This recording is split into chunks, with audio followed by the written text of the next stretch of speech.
ಅಂಬೇಡ್ಕರ್ ಅವರ ಮಹಾಪರಿನಿರ್ವಾಣ ದಿನಾಚರಣೆಯಲ್ಲಿ ಪಾಲ್ಗೊಂಡಿದ್ದ ಸಿಎಂ ಸಿದ್ದರಾಮಯ್ಯನವರು ಬಾಬಾ ಸಾಹೇಬರು ಈ ದೇಶಕ್ಕೆ ಒಂದು ಉತ್ತಮ ಸಂವಿಧಾನವನ್ನ ಕೊಟ್ಟಿದ್ದಾರೆ. ಅದು ಒಳ್ಳೆಯವರ ಕೈಯಲ್ಲಿ ಅನುಷ್ಠಾನವಾಗಬೇಕು. ಸಮಾಜದಲ್ಲಿ ಸಾಕಷ್ಟು ನೋವುಗಳನ್ನು ಎದುರಿಸಿ ಎಲ್ಲ ಜಾತಿ ಧರ್ಮಗಳನ್ನ ಮೀರಿ ಸಮಾನತೆಯ ತತ್ವವನ್ನ ಪ್ರತಿಪಾದಿಸಿದವರು ಅಂಬೇಡ್ಕರ್ ಅವರು ಅಂತ ಹೇಳಿದರು. ಪರಸ್ಪರ ಪ್ರೀತಿಸಬೇಕೆ ಹೊರತು ಮನುಷ್ಯನನ್ನ ಪ್ರೀತಿಸಬೇಕು, ಯಾವ ಕಾರಣಕ್ಕೂ ಕೂಡ ದ್ವೇಷಿಸಬಾರದು. ಬೆಂಗಳೂರಿನ ಗಿರಿನಗರ ಪ್ರದೇಶದ ನೈಸ್ ರಸ್ತೆಯ ಬಳಿ ಇರುವಂತಹ ಸಿದ್ಧಗಂಗೆಯ ಶ್ರೀ ಶಿವಕುಮಾರ ಸ್ವಾಮೀಜಿ ಪುತ್ಥಳಿಗೆ ಕಿಡಿಗೇಡಿಗಳು ಹಾನಿಯನ್ನುಂಟು ಮಾಡಿದ್ದಾರೆ. ಈ ವಿಚಾರಕ್ಕೆ ಸಂಬಂಧಿಸಿದಂತೆ ತುಮಕೂರಿನಲ್ಲಿ ಮಾತನಾಡಿದ ಸಿದ್ಧಲಿಂಗ ಸ್ವಾಮೀಜಿಗಳು, ಶಿವಕುಮಾರ ಸ್ವಾಮೀಜಿ ಅವರು ಸರ್ವ ಜನಾಂಗಕ್ಕೆ ಸೇರಿದವರು, ಯಾರೋ ವಿಕೃತಿ ಮನಸ್ಸಿನವರು ಈ ಕೆಲಸವನ್ನ ಮಾಡಿದ್ದಾರೆ, ನಿಜಕ್ಕೂ ಇದು ಖಂಡನೀಯ ಎಂದರು. ಗಿರಿನಗರ ಪ್ರದೇಶದಲ್ಲಿರುವ ಒಂದು ಪುತ್ಥಳಿಯನ್ನು ವಿಕೃತಗೊಳಿಸಿರುವಂಥದ್ದನ್ನು ಕೇಳಿಬಂದಿದೆ. ಅದು ಅವರ ಒಂದು ಮನಸ್ಥಿತಿ ಅಂತ ಹೇಳಬೇಕಾಗಿರುವಂಥದ್ದು. ಪರಮಪೂಜ್ಯರು ಎಲ್ಲ ಸಮಾಜದ ಎಲ್ಲ ಜನಗಳಿಗೆ ಬೇಕಾದಂತಹವರವರು, ಸರ್ವ ಜನಾಂಗದ ಪ್ರೀತಿಗೆ ಪಾತ್ರರಾಗಿದ್ದಂತಹ ಪೂಜ್ಯರು. ಬಿವೈ ವಿಜಯೇಂದ್ರ ರಾಜ್ಯಾಧ್ಯಕ್ಷರಾಗಿದ್ದು ಅವರ ತಂದೆಯಿಂದಾಗಿ ಎಂದು ಬಿಜೆಪಿ ಶಾಸಕ ರಮೇಶ್ ಜಾರಕಿಹೊಳಿ ಹೇಳಿಕೆಗೆ ಪ್ರತಿಕ್ರಿಯೆ ನೀಡಿರುವಂತಹ ಮಾಜಿ ಮುಖ್ಯಮಂತ್ರಿ ಬಿಎಸ್ ಯಡಿಯೂರಪ್ಪನವರು, ರಮೇಶ್ ಜಾರಕಿಹೊಳಿ ಅವರ ಹೇಳಿಕೆಗೆಲ್ಲ ನಾನು ಉತ್ತರ ನೀಡಲ್ಲ.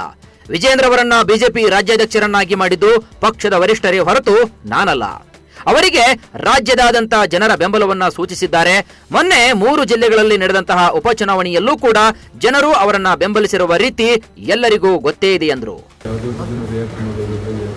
ಕೇಂದ್ರದ ನಾಯಕರು ಅಧ್ಯಕ್ಷ ಮಾಡುವ ಯಶಸ್ವಿಯಾಗಿ ಕೆಲಸ ಮಾಡ್ತಾ ಇದ್ದಾರೆ. ಇಡೀ ರಾಜ್ಯದ ಜನ ವಿಜಯೇಂದ್ರ ಅವರ ಹೋರಾಟಕ್ಕೆ ಬೆಂಬಲವನ್ನು ಸೂಚಿಸ್ತಾ ಇದ್ದಾರೆ. ಮೊನ್ನೆ 3 ಜಿಲ್ಲೆಗೂ ಬಂದಾಗ ಯಾವ ರೀತಿ ಜನಬೆಂಬಲ ಸಿಕ್ಕಿಂತ ನೀವೇ ನೋಡಿದ್ದೀರಿ. ಅದರಿಂದ ಈ ಹೇಳಿಕೆಗಳಿಂದ ಯಾವುದೇ ಪರಿಣಾಮ ಆಗುವುದಿಲ್ಲ.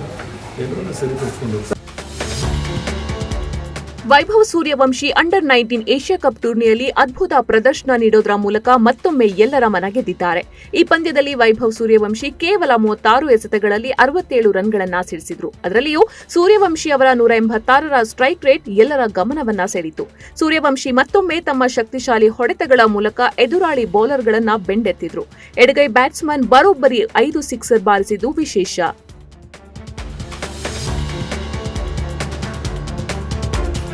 ಈ ವರ್ಷದ ಬಹುನಿರೀಕ್ಷಿತ ಪುಷ್ಪ 2 ಚಿತ್ರ ರಿಲೀಸ್ ಆಗಿ ಎಲ್ಲೆಡೆ ಸದ್ದು ಮಾಡಿದೆ.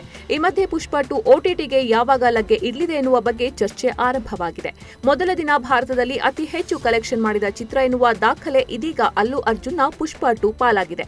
ಪುಷ್ಪ 2 ಚಿತ್ರದ ಎಲ್ಲಾ ಭಾಷೆಗಳ OTT ಪ್ರಸಾರದ ಹಕ್ಕನ್ನು ನೆಟ್ಫ್ಲಿಕ್ಸ್ ಖರೀದಿ ಮಾಡಿದೆ. ದಾಖಲೆಯ 270 ಕೋಟಿ ರೂಪಾಯಿಗೆ ರೈಟ್ಸ್ ಬಿಕರಿಯಾಗಿದೆ. ಥಿಯೇಟರ್ಗಳಲ್ಲಿ ರಿಲೀಸ್ ಆದ ಕನಿಷ್ಠ 8 ವಾರಗಳ ನಂತರ OTTಯಲ್ಲಿ ರಿಲೀಸ್ ಮಾಡಬೇಕು ಎನ್ನುವ ಒಪ್ಪಂದದ ಮೇರೆಗೆ ಹಕ್ಕನ್ನು ಮಾರಾಟ ಮಾಡಲಾಗಿದೆ ಅಂತ ಮೂಲಗಳು ತಿಳಿಸಿವೆ.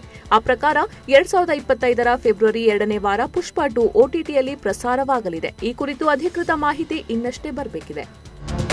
ತೆಲಂಗಾಣದಿಂದ ಚುನಾಯಿತರಾಗಿರುವ ಕಾಂಗ್ರೆಸ್ ಸಂಸದ ಅಭಿಷೇಕ್ ಮನು ಸಿಂಘ್ವಿ ಅವರಿಗೆ ನಿಗದಿಪಡಿಸಲಾದ ರಾಜ್ಯಸಭೆಯ ಸೀಟ್ ಸಂಖ್ಯೆ 222 ಅಡಿಯಲ್ಲಿ 500ರ ನೋಟುಗಳ ಬಂಡಲ್ ಪತ್ತೆಯಾದ ಘಟನೆ ಸಂಸತ್ನಲ್ಲಿ ನಡೆದಿದೆ. ಈ ಕುರಿತು ಅಭಿಷೇಕ್ ಸಿಂಘ್ವಿ ಪ್ರತಿಕ್ರಿಯೆ ನೀಡಿದ್ದು, ಹಣ ಪತ್ತೆಯಾದ ಬಗ್ಗೆ ತಿಳಿದಾಗ ಸ್ವತಃ ನಾನೇ ಆಶ್ಚರ್ಯಚಕಿತನಾಗಿದ್ದೇನೆ. ನನಗೆ ಇದರ ಬಗ್ಗೆ ಏನೂ ಗೊತ್ತಿಲ್ಲ ಎಂದಿದ್ದಾರೆ. I am quite astonished to even hear about it about 5 minutes ago. I never heard of it.